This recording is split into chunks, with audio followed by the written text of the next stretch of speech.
eating well gives you good, clean energy all day, and this is the backbone of your state. Eating well also prevents massive state killers like stomach pain, lethargy, and bloating.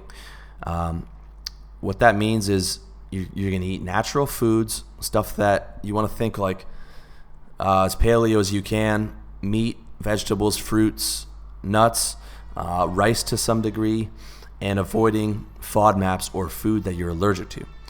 One key factor here for maintaining energy through the day is to keep carbs low to moderate and rely mostly on protein, fat, meats, and nuts.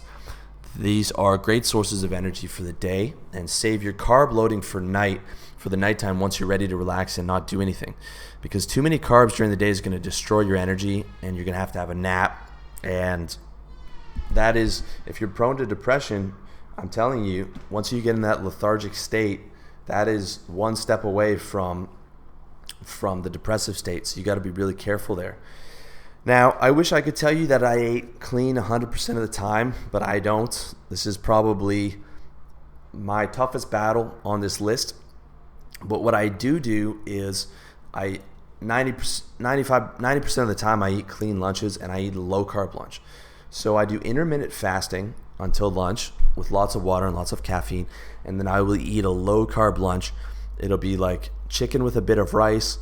A lot of the time I'll just eat sashimi, and if you just eat pure meat, especially raw meat like sashimi, either tuna or salmon, it almost has no impact on your energy whatsoever. It'll literally, like, you can eat lunch standing up and not even get tired at all.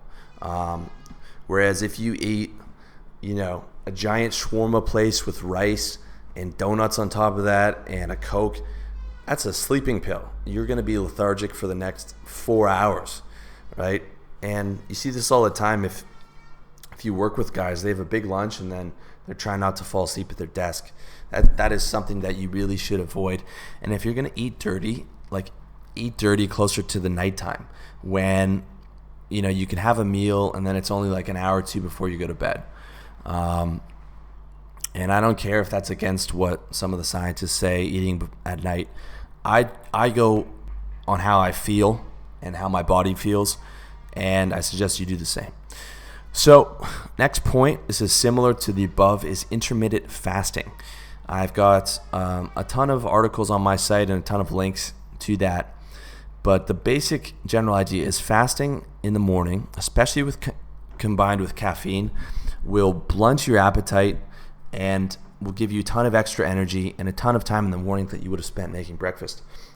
One of the biggest changes in my mood was when I started to get up early instead of being a night owl, and I started to drink a ton of water, and I started intermittent fasting with caffeine.